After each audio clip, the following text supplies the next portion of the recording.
I'll give you a trigger warning on this. This is about my horse passing away. So if you don't want to hear this, scroll on.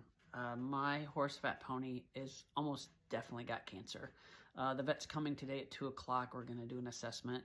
I did say, be a better, bring euthanasia products because it's not looking good. She, in the last 2 weeks, has developed what looks like tumors along her belly, and it happened very quickly because 4 weeks ago, she was fine. She's moving slow the last week, and not just slow because it's winter, but like very unsteady on her feet, which is not like her. She's built, for lack of a better word, like a brick shit house. And she's a solid little halflinger mix of some sort. It could be purebred, I don't know. I got her from an auction. She's roughly 22. Here's the emotions I'm dealing with. I'm sad. She is not my heart horse. If you are a horse person, you know what that is. She's sweet. And the kids loved her. She was great with the kids. She's been a great little riding pony. She's always been a solid little sound horse. Easy to care for, puts on weight. I mean, she can put on weight eating air. She just really has been a solid little pony. Good temperament, doesn't push my fences.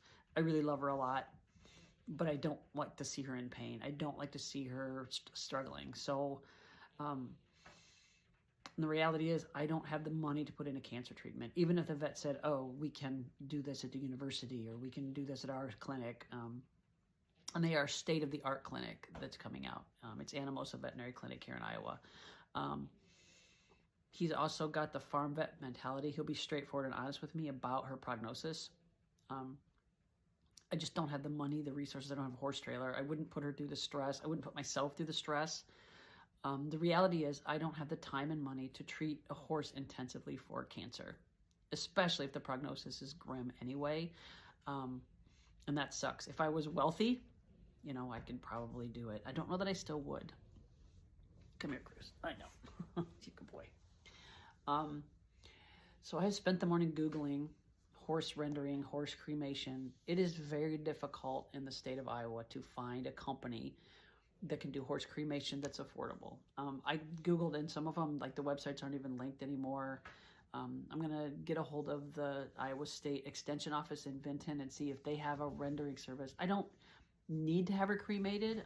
It's not necessary. You know, I'm kind of that mindset that once she's gone, she's gone. And I'm pre-diagnosing her with death because it just doesn't look good.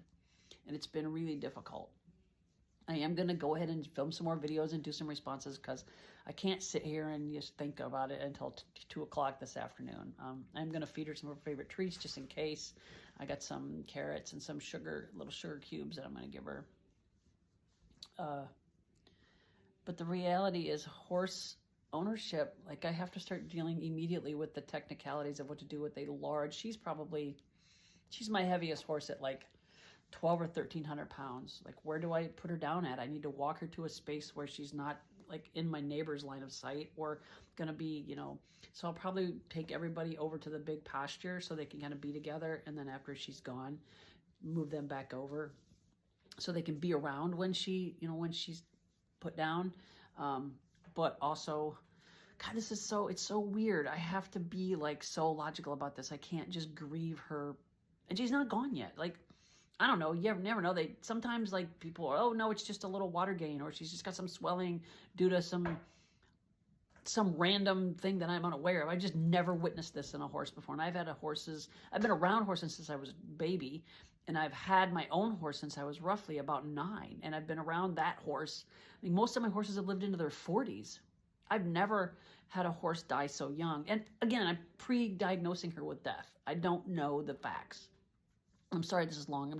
I'm processing all this. So I have to figure out where to walk her. So I think I'll do that. And that way, then I could just put the other horses back in the small pasture, and the body is out away from the other horses, from the line of sight of people for the most part. I mean, the road drives by, but, you know, people are used to livestock, you know, and it's cold out. It's 1 degree. So I'm not concerned about, dude, you're knocking the camera. I'm not concerned about, you know, that. It's supposed to be in the 40s next week, and they give you time. You know, it makes sense that you want to remove a body faster in the summer than in the winter. So I've got to make a bunch of phone calls even before I know that she's going to die, because I have to be ready. There's an excavating company about 6 miles away from me. Do they come over and bury? Do I need to find out if there's, You know, I have other animals buried. My heart horse is buried out there. Well, his ashes, he didn't get buried. A couple of llamas are buried, one llama, some goats. So I know a safe place to bury them where there's no lines of water or tile or electrical. How much is he going to cost to bring his equipment down here? The farm does not have an excavator. They have buckets, but they don't have any excavator. And can he dig with it being so cold? I mean, there's all these stupid questions I got to deal with. I can't just be sad and worry about it. So today I'm going to stick around home. I'm going to do some cleaning. I'm going to film some videos to get my brain like off of this. I can't just sit here and be like, what's going on? What's happening? And then I'm going to, 2 o'clock, the vet's coming. My sister's in town. She is the reason I love horses. I think she is the reason that I have my first cowboy hat, all of that. So after this is all done and said,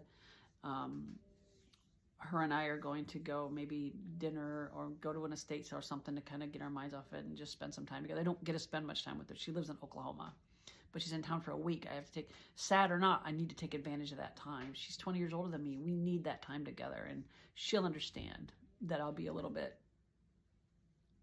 goofy. And I am one of those people that kick into just get it done mode and grieve later. Like, got to take care of the technicalities, make sure this is all done and taken care of.